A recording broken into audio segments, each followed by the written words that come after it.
Did you know that basal body temperature can be super helpful and have nothing to do with fertility? Like a lot of times when we talk about basal body temperature, it's in the context of getting pregnant, or in some cases, not getting pregnant, as more and more people realize birth control, hormonal birth control is just not good for them. So equally as effective, if you're doing it right, is understanding your cycle and ovulation. But your basal body temperature tells you a lot more than just your fertile window. For example, it can be a tip-off for when you're going to get your period. So this is me today. It's Tuesday, the 28th. It is day 25 of my cycle. And you can see how my temperature has started to drop a little bit here, right? So this is my basal body temperature. This was the day I ovulated, so day 13. This is the progesterone increasing my basal body temperature. And then these are these little tiny 1/10 of a point declines that are signaling that I might be getting my period soon. I did not expect it to come any earlier than this, as I didn't ovulate until day 13, which is a little late for me normally. But you can start to see how this decline is happening. Now, when I saw this first decline, I thought, okay, that's not much. Definitely not going to get my period today. I saw this little decline and thought, probably not going to get my period today, but I am feeling a lot more tired today. So maybe tomorrow.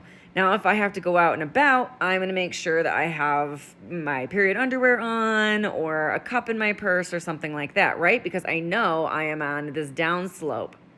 Here's another month where you can see ovulation, day 11. That's kind of more typical for me. Then you can see it's a little jumpy here, but we've got the higher progesterone increasing the basal body temperature. And then you can see it starts to decline.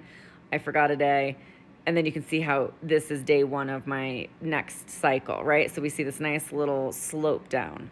So here's another one where you see I didn't ovulate until day 15. That's very late for me, but you see the progesterone rise. Now, when I saw this dip on day 23, I have had many a cycle in my life that day 24 was the last day. And I've had one cycle this year where day 23 was my shortest cycle. It's the shortest cycle I've had since I've been tracking for like 10 years.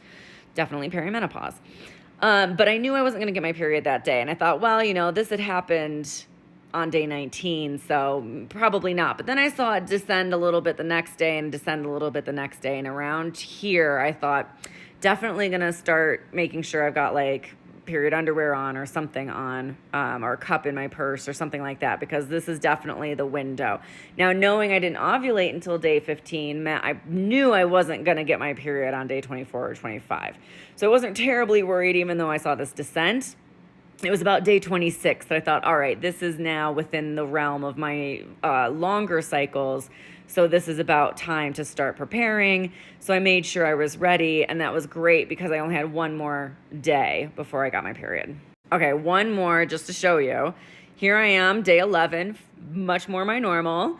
Perimenopause, shortening cycles, shorter ovulation, right? So then we see the progesterone increase, but then we see this nice little decrease starting. Now, of course, again, obviously day 17 wasn't going to happen.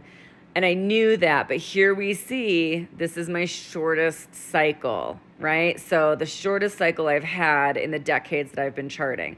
But because I saw this, I was not caught off guard.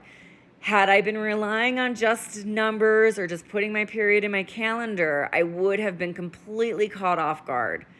But because I saw this happening, I knew, and on day 21, I thought, boy, I don't normally have a short cycle, but, and day 11 is not terribly out of my norm, but I'm seeing this temperature drop, and so I was prepared.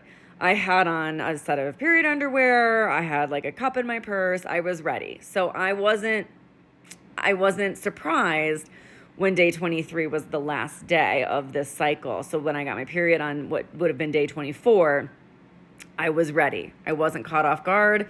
And I was traveling this month. Like I wasn't even home. So I knew to bring my stuff with me, which I would have been completely caught off guard and wouldn't have had anything on me and would have had to go buy something disposable, which I hate. They make my cramps worse. I hate disposables. I do everything I can to avoid them. But I would have had to if I hadn't been tracking my basal body temperature and paying attention to this slope. So basal body temperature is freaking amazing and can do so much more than just tell you when your fertile window is. It can also help you be prepared